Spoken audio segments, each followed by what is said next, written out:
this is the new Lars. I still lame. I like when he wasn't Lars. Actually, honestly, I didn't. I'm with Sadie on that. I'm like, as much as I hate Lars, at least that Lars is honest.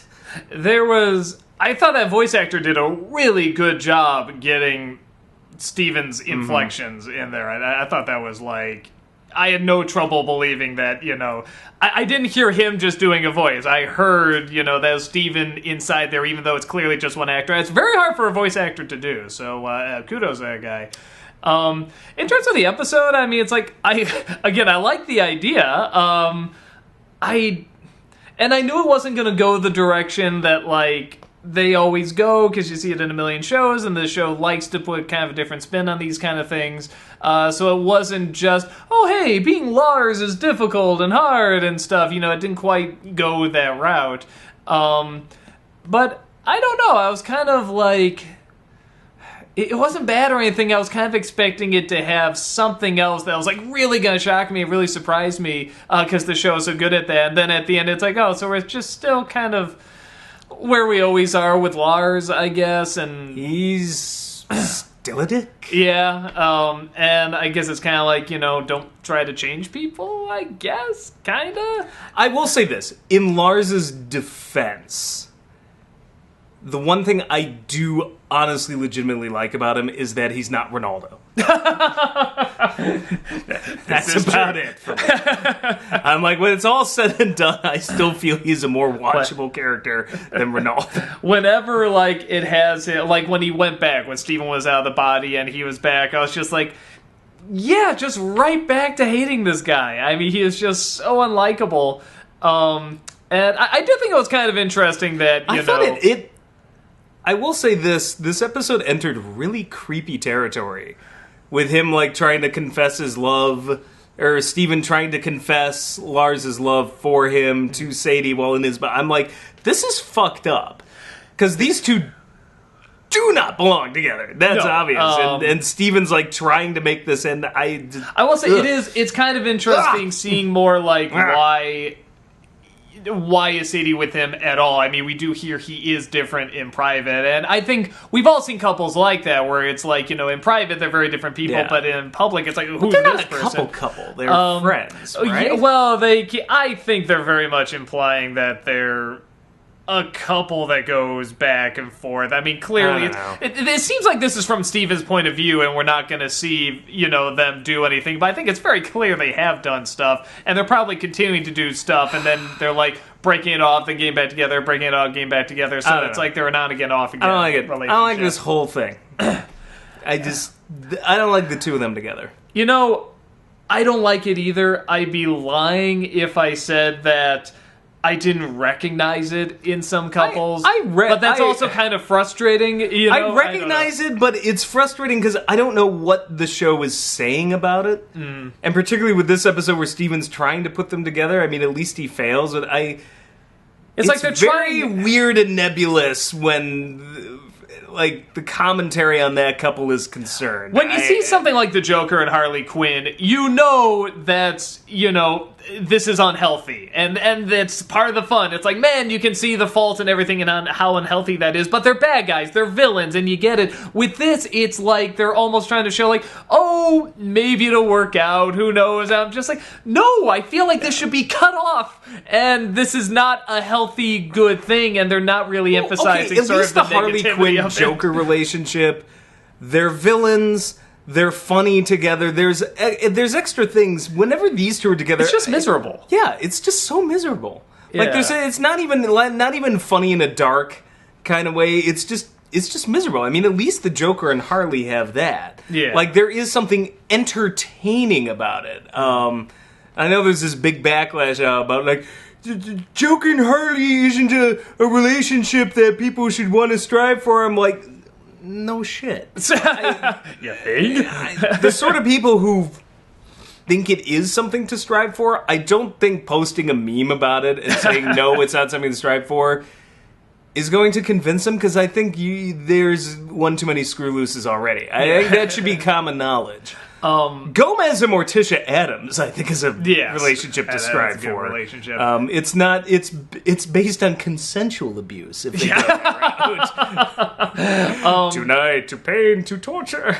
I like when Steven tries to get them together and kind of fix them, and it doesn't. Well, even that you could argue kind of worked.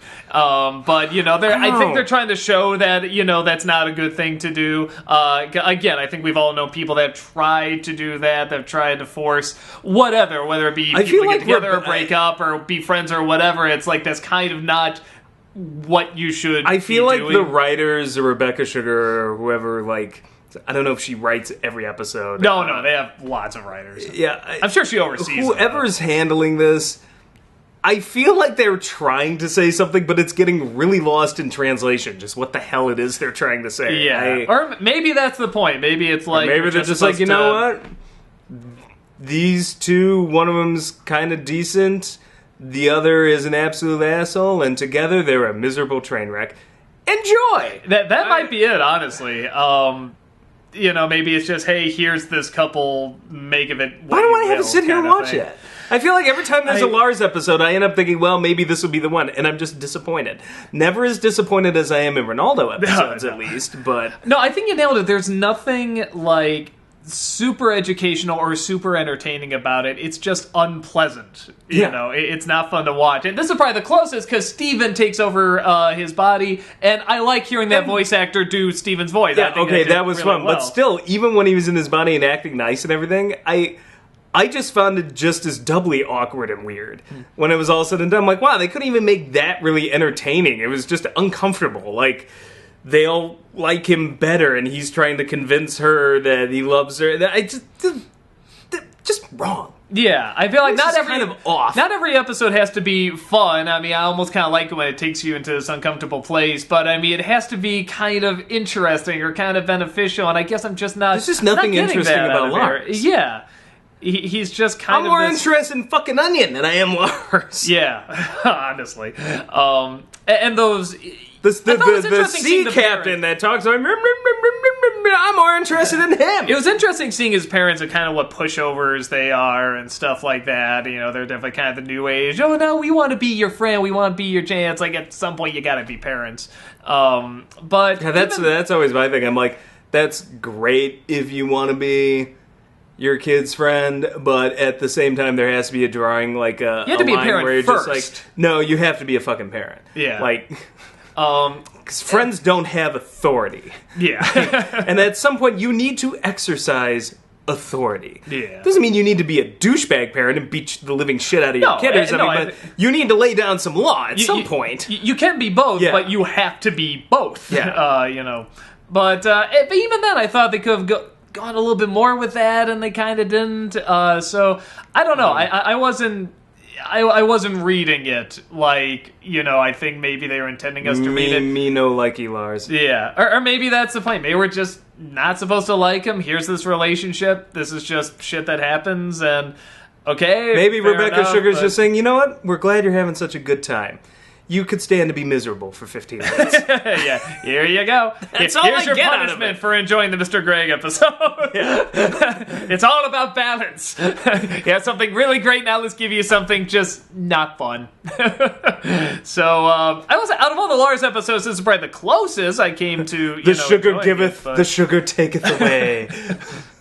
It's like real sugar. It's like, a little bit of sweet, but this is the sugar crash. This is the we had our sugar high, and now this is the crash. Yeah, that's it. Every Lars episode I'm just going to refer to as a sugar crash. Same with Ronaldo. Ronaldo is the, okay, seriously, I have to go exercise. No, seriously, I need to go on a diet. I need to eat some veggies. So give me some greens. So, yeah, there it is. I mean, I didn't hate it. Honestly, I think it's the better of the Lars episodes. I just don't I'll like give it Lars. that. But even the better of the Lars episodes is I got through this without wanting to retch completely. Yeah, it's still tough. So, that's about it. And maybe one of these days we'll get a good Lars. But probably when he dies. Yeah, just not our thing. Sorry, just killed off in the middle of some gem battle. Yeah, best Lars episode ever. So I cried because I wanted to see him die again. Just rewind it over and over. We're so mean, but he's so mean. He's so unlikable. So, yeah, that's about it, and we'll just see you later. Bye.